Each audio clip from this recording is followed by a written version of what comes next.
हाय दोस्तों, अस्सलाम वालेकुम। कैसे आप लोग? मेरा नाम नबील है। ये आज हमारा संडे क्यूएन है जिसमें आपके पूछे हुए क्वेश्चन के आंसर में देने की कोशिश करता हूं। अगर किसी का क्वेश्चन छूट जाता है then I am really sorry for that, क्योंकि सबके क्वेश्चन के आंसर देना पॉसिबल नहीं है, लेकिन फिर भी मैक्सिमम लोगों के क्वेश्चन के आंसर देने की कोशिश करता हूं। और बाकी जो क्वेश्चन है उनके आंसर आपको जरूर हमारे चैनल के वीडियोस में मिल जाएंगे। तो अगर आपने नहीं देखे वीडियोस तो आपका जो भी प्रॉब्लम है, जैसे कैलेंडर वायरस है, बैटरी हेल्थ है, उसको यूट्यूब पे सर्च कीजिए, आगे नबील लिखिए, आपको मेरा बनाया हुआ वीडियो मिल जाएगा। अगर आपको मेरी बनाई हुई वीडियो जो है पसंद आती है, ज़्यादा अच्छे समझ में आती है, तो इस तरीके से आप उन वीडियोस को ढूंढ सकते हैं। यहाँ पे दोस्तों पहला क्वेश्चन ले लेते हैं। पहला क्वेश्चन पूछा है वाहिद ने। वाहिद बोलते हैं कि कोई अच्छा लॉन्ग लास्टिंग और MFI आईफोन केबल को सजेस्ट कीजिए, क्योंकि सब स्टैंडर्ड लाइटनिंग केबल और टाइप सी केबल से जो है परेशान है।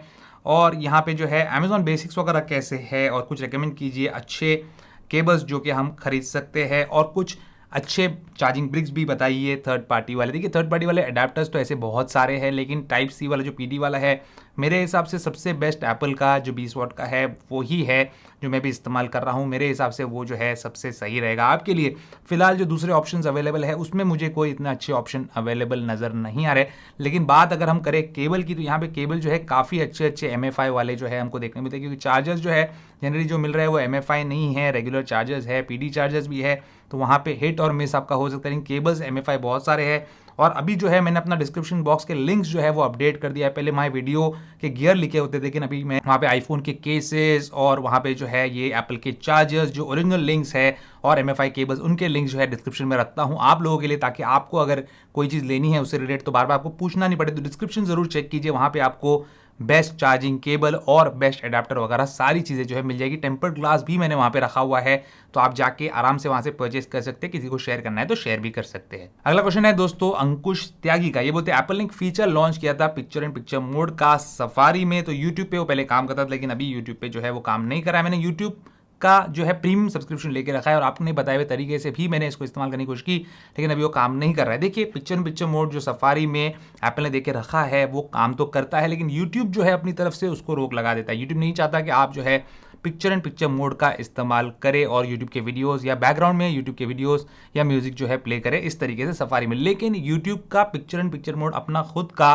उसके एप्लीकेशन का, यूट्यूब एप्लीकेशन का जो है जल्दी इंडिया में आने वाला है। ऑलरेडी US वगैरह में वो चीज़ आ चुकी है। यूट्यूब का जिन लोगों ने प्रीमियम सब्सक्रिप्शन लिया है उनको यूट्यूब एप्लीकेशन के अंदर ही पिक्चर एंड पिक्चर मोड मिल जाता है। तो यहाँ पे इंडिया में भी वो चीज़ जल्दी आएगी और आपका जो प्रीमियम सब्सक्रिप्शन है यूट्यूब का उसको और बेहतर तरीके से आप इस्तेमाल कर पाएंगे। बाकी जो सफारी के मोड्स है इसके अंदर एक सीरीज शॉर्टकट आता है जिसकी मदद से आप पिक्चर एंड पिक्चर मोड का इस्तेमाल कर सकते हैं, लेकिन फिर वो वहाँ पे शॉर्टकट रन करना वगैरह जो है पड़ता है। उससे अच्छा जो है ये जो खुद का यूट्यूब का एप्लीकेशन का PIP मोड आने वाला है उसका वेट कीजिए। अगर नहीं करना है तो फिर वो तरीका मुझे बोलिए, तो मैं बता के आपको बताता हूँ कि शॉर्टकट कैसे इस्तेमाल करना है PIP मोड के लिए। अगला क्वेश्चन है दोस्तों वेदांत गुरव का। ये बोलते हैं मैं एंड्रॉयड यूजर हूँ 8 साल से पिछले, और अभी जो है मैं iOS पे शिफ्ट करना चाहता हूँ। ऐसा कौन सा आईफोन में लूँ जो लेने के बाद जो है मुझे रिग्रेट फील ना हो, ऐसा फील ना हो कि मैंने अपने पैसे बर्बाद कर दिए, और अच्छा एक्सपीरियंस मिले मुझे और वैल्यू फॉर मनी भी हो। मतलब बहुत ज़्यादा पैसे भी स्पेंड नहीं करना चाहता हूँ, जो पैसा मैं स्पेंड कर रहा हूँ उसमें मुझे मैक्सिमम वैल्यू मिले।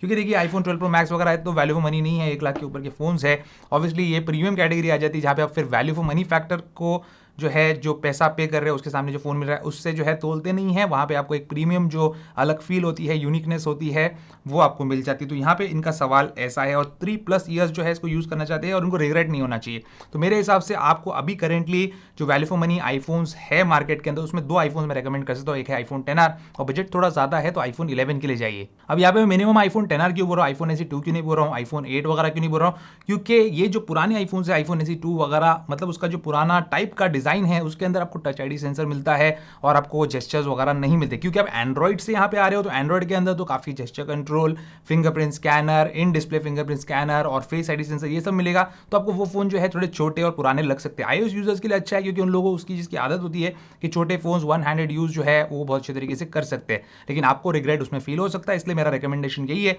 कि मिनिमम आप आईफोन 10R के लिए जाइए, और अगर थोड़ा पैसा ज्यादा है तो आईफोन 11 के लिए जाइए। दोनों फोन आपको वैल्यू फॉर मनी जरूर लगेंगे। अगला क्वेश्चन है दोस्तों गुरकिरत सिंह का। ये बोलते हैं जैसे काफी सुपरस्टिशन है, काफी सारा जो है अंधविश्वास है 13 नंबर को लेके। 13 नंबर जो है बहुत जगहों पे अनलकी माना जाता है, बहुत लोग जो है इस टाइप का अंधविश्वास रखते हैं।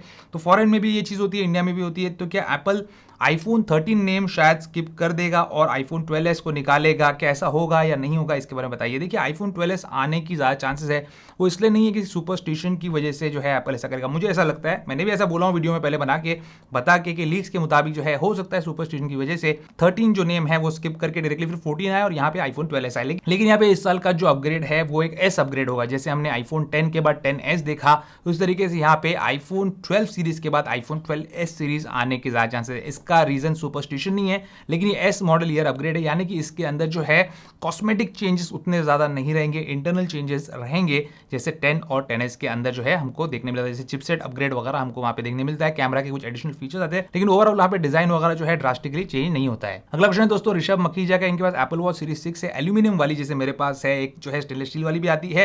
तो एल्यूमिनियम वाली में जो है ये रोज स्ट्रैप चेंज कर करके यूज करते हैं। कुछ लोगों को शौक होता है अलग अलग कपड़ों के मुताबिक जो है अलग अलग स्ट्रैप अलग अलग कलर्स की यूज करते हैं। तो ये बोल रहे हैं कि स्ट्रैप चेंज करते करते जो है वहां पे कुछ स्क्रैच वगैरह आ गया है, जिसकी वजह से जो एप्पल वॉच का केसिंग है उसका जो एल्यूमिनियम है उसका कलर चिप ऑफ हो गया। ब्लू कलर का है तो अंदर का एल्यूमिनियम एक्सपोज हुआ होगा ऑब्वियसली।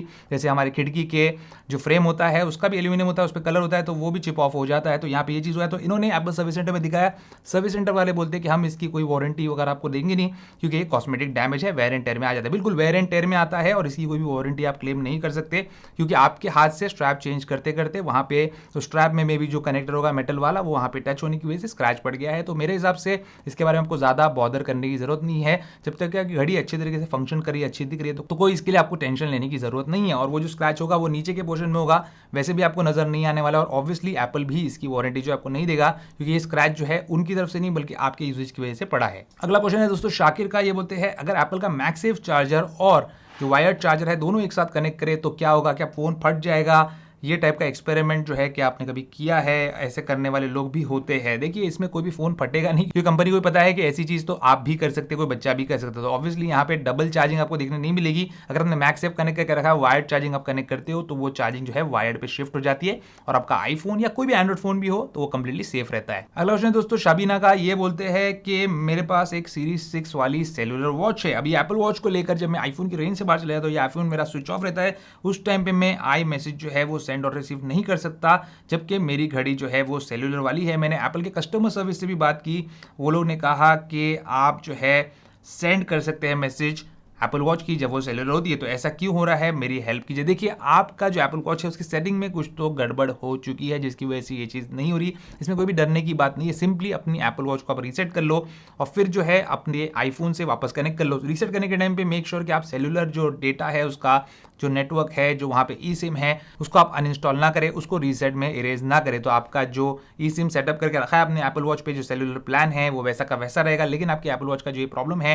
ये सॉल्व हो जाएगा। और एक बार अपने वॉच एप्लीकेशन में जाके आप सेटिंग में जाके चेक कर सकते हैं कि आई मैसेज वहाँ पे ऑन है या नहीं है। अगला क्वेश्चन है दोस्तों तस्कीन का, ये बोलते हैं कि मेरे पास आईफोन 12 प्रो है, iOS 15 पे अपडेट किया हूं मैंने और यहाँ पे जो बैटरी हेल्थ है वो कॉन्स्टेंटली ड्रॉप हो रही है, 98 से 94% आ गई है एक मंथ के अंदर, जबकि मैं अपना चार्जिंग और डिवाइस यूजेज पैटर्न जो है वैसा का वैसा रखा। तो क्या ये iOS 15 की वजह से है?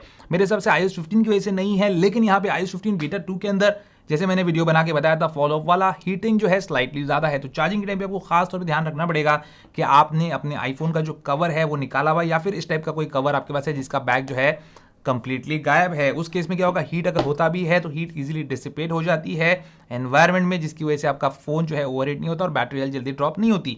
लेकिन अगर आपको ऐसा लग रहा है कि इस वजह से ऐसा हो रहा है तो मैं आपको बताना चाहता हूं कि ऐसा नहीं है। कभी कभी ऐसा होता है कि बैटरी जो है 98% पे अटकी रहती है बहुत टाइम तक, काफ़ी टाइम बीत जाता है लेकिन वो जो है सही परसेंटेज वहाँ पे नहीं दिखाता है, लेकिन फिर अचानक एक साथ जो है 4% या 3% कम हो जाता है जब बैटरी कैलिब्रेट करता है आपका आईफोन। अगला क्वेश्चन है दोस्तों रोहित गुप्ता का, ये बोलते एक डेडिकेटेड वीडियो बनाइए पूरा आईफोन का बैकअप विंडोज पीसी में कैसे ले सकते हो, फिर से उसको रिस्टोर कैसे कर सकते हैं। मुझे जो अपना आईफोन फॉर्मेट करना है, रिस्टोर करना है, बट मुझे जो है डर लग रहा है। तो क्या आप लोग चाहते हैं कि मैं इस टाइप का वीडियो बनाऊं जहां पे विंडोज पीसी और मैक पे किस तरीके से आईफोन का कंप्लीट बैकअप ले सकते हैं, एनक्रिप्टेड बैकअप ले सकते हैं, कौन से टाइप के बैकअप्स होते हैं और उसको फिर से आप कैसे अपने आईफोन पे री इंस्टॉल कर सकते हैं, रिस्टोर कर सकते हैं।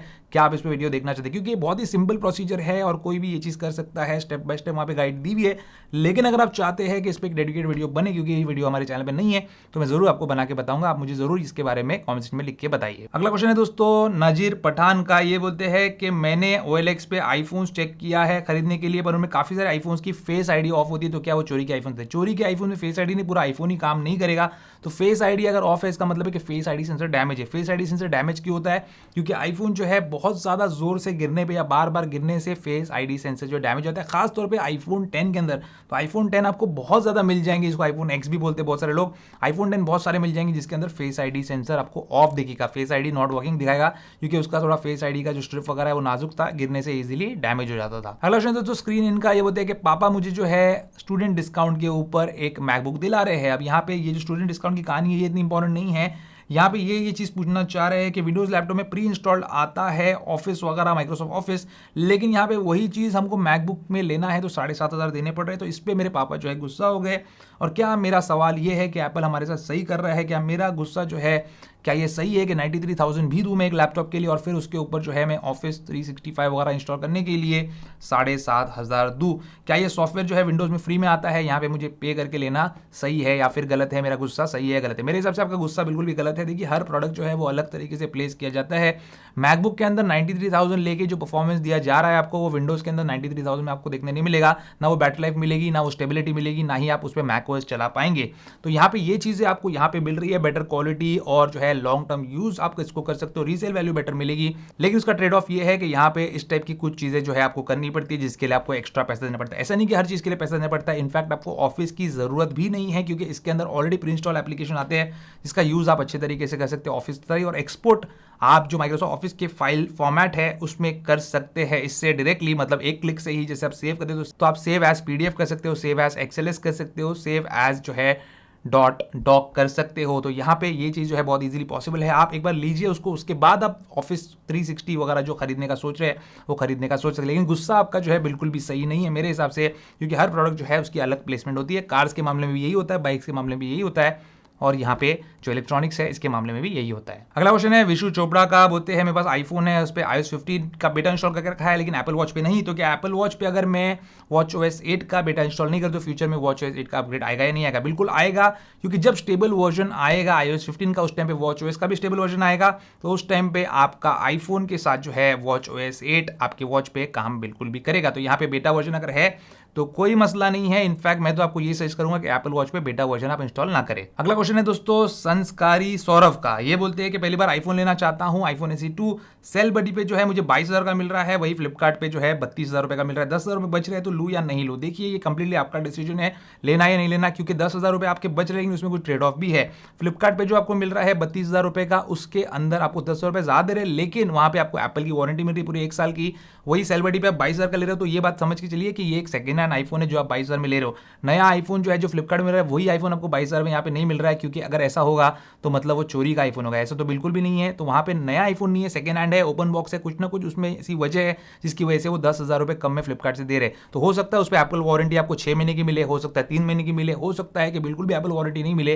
तो ये कुछ ट्रेड ऑफ्स है जिसको आपको देख के चलना पड़ेगा। एक नया brand new seal pack iPhone जब आप लेते हो और एक सेकंड हैंड आईफोन जब आप लेते हो तो उसमें थोड़ा बहुत फर्क रहेगा। हो सकता है कुछ कॉस्मेटिक डैमेज हो सकता है वारंटी कम ज्यादा हो। तो ये आपका डिसीजन है, 10,000 रुपए बचा रहे हो, लेकिन वो जो ट्रेड ऑफ है उसके साथ उसके लिए आप रेडी हो तो सेल बडी से आप ले सकते हो। अगला क्वेश्चन है दोस्तों अश्विनी कुमार का। बोलते हैं मेरे बेटे को ऑनलाइन क्लासेस के लिए लैपटॉप लेना है, वो अब आपका वीडियो देख के जिद कर रहा है कि उसको मैकबुक प्रो M1 चाहिए, लेकिन मैक मिनी बेटर रहेगा, क्योंकि मैकबुक तो सिर्फ घर में रखेगा और मैक मिनी के लिए मॉनिटर भी है मेरे पास पहले से, तो मैक मिनी थोड़ा सस्ता भी है। Please take my question in this Sunday Q&A, और दूसरे व्यूअर्स की भी हेल्प होगी। पहले तो सॉरी कि मेरे वीडियो देख के आपका बेटा जिद कर रहा है। मेरे ऐसे कोई भी इंटेंशन रहता है कि बच्चों को मैं भड़काऊं, वो कभी मैं बोलता हूँ खून पी लो, ये पी लो, तो सिर्फ मजाक करता हूँ। रही बात आप जो बात बोल रहे हैं, अगर आपका बेटा देख रहा है तो मैं उसको बोलना चाहता हूँ कि मैक मिनी जो आपके पापा बोल रहे हैं, डैडी बोल रहे हैं, वो ज़्यादा बेहतर ऑप्शन रहेगा आपके लिए, क्योंकि आप जब उसको घर में रखते हो तो मैक मिनी एक सेफ जगह रहेगा और वहाँ पे आप अच्छा मॉनिटर उसके बाद लगा सकते हो जो आपके पास ऑलरेडी है। शायद आपको सिर्फ एक कीबोर्ड और माउस जो है उसके बाद लेना पड़ेगा और एग्जैक्टली वही परफॉर्मेंस देगा आपको मैक मिनी जो एक मैकबुक प्रो या मैकबुक एयर देने वाला है। मैकबुक प्रो की तो कोई जरूरत भी नहीं है, मुझे भी जरूरत नहीं है, मैकबुक एयर भी रहता तो मेरा काम चल जाता। तो बिल्कुल भी पढ़ाई के लिए जो है मैकबुक प्रो तो बिल्कुल लेना नहीं, लेना है तो एयर लो अगर आप ट्रैवल कर रहे हो उसको लेके तो, और अगर ट्रैवल नहीं कर रहे तो मैक मिनी ले लो, ज़्यादा बेहतर रहेगा, अच्छे तरीके से वो काम करेगा, ज़्यादा साल चलेगा और कभी क्या होता है, लैपटॉप अगर हम यूज़ करते हैं, साइड में चाय रखी है, पानी रखा है, कभी गिर जाता है, स्पिल हो जाता है, तो आपके कीबोर्ड में पानी चला जाता है, जिससे आपका मैकबुक जो है कंप्लीटली खराब हो जाएगा। तो मैक मिनी लेंगे ज़्यादा बेहतर रहेगा, पैसे बचाओ, और जो बचे हुए पैसे है उससे आप अच्छा कीबोर्ड, अच्छा माउस, या मे बी आप एप्पल का ट्रैक पैड वगैरह ले सकते हैं। फ्यूचर में कुछ और प्रोडक्ट्स आपको लेना है तो उसके लिए भी आप जा सकते हैं, तो पैसे बचाने में ही भलाई है। अगला क्वेश्चन है दोस्तों मुएस का। मुएस बोलते हैं कि आईफोन 12 प्रो मैक्स है, लेकिन कार का ब्लूटूथ से जब भी कनेक्ट करता हूं तो कुछ वीडियोस वगैरह प्ले करने में प्रॉब्लम आता है। जस्ट कनेक्ट होता है 1 सेकंड के लिए और फिर जो है वो वीडियो प्ले नहीं होती, ऑडियो प्ले नहीं होती।